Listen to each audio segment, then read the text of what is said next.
विदुषी द्रवमयी गीतासाः करींगञ्ज असम।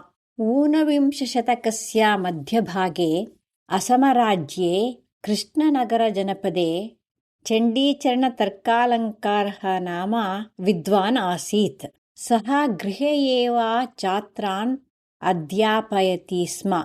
तस्य पुत्री द्रवमयी बाल्ये एव विवाहिता सती सा अचिरात् एव पतिविहीना अभवत्। अनन्यगतिकतया तया पितुः गृहं प्रति आगतम्। बाल्ये एव सा संस्कृताध्ययने प्रवृत्ता।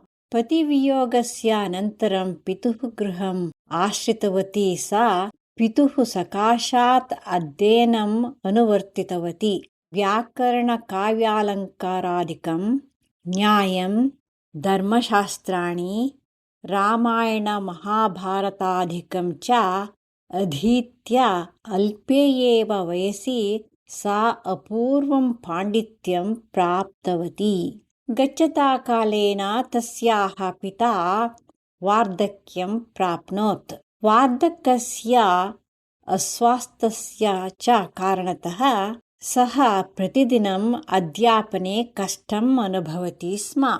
20 छात्राः तस्य गृहे वसन्तः पठन्ति स्म।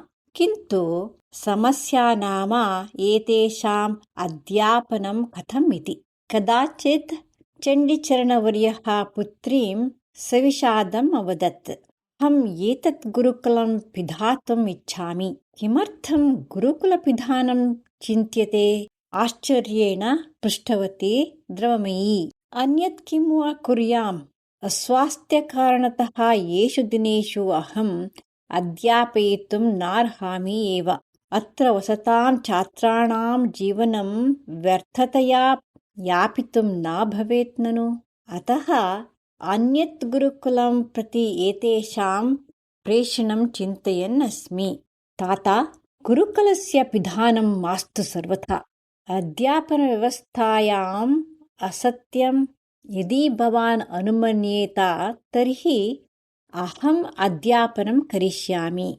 भवती इति साश्चर्यं वदन् मौनम् आश्रितवान् चण्डीचरणवर्यः। क्षणानन्तरं सः अचिन्तयत्, मम पुत्र्या किमर्थं न अध्याप्येत? तस्याः शास्त्रपाण्डित्यं तु उत्कृष्टमस्ति। साम्प्रदायिकाः विधवया क्रियमाणम् अध्यापनं न अनुमन्येरन्। किन्तु गुणाः पूजास्थानं गुणिषु न च लिङ्गं न च वयः इत्येतत् न विस्मृतव्यम् अस्माभिः। अतः इतः परम् एषा एव अध्यापनकार्ये नियोक्तव्या इति। अनन्तरदिनतः द्रवमयी एव अध्यापनम् आरब्धवती। तस्याः अध्यापनकौशलं दृष्ट्वा सन्तृप्तः चण्डीचरणः अचिरात् एव परं धाम श्रुतवान्। इदानीं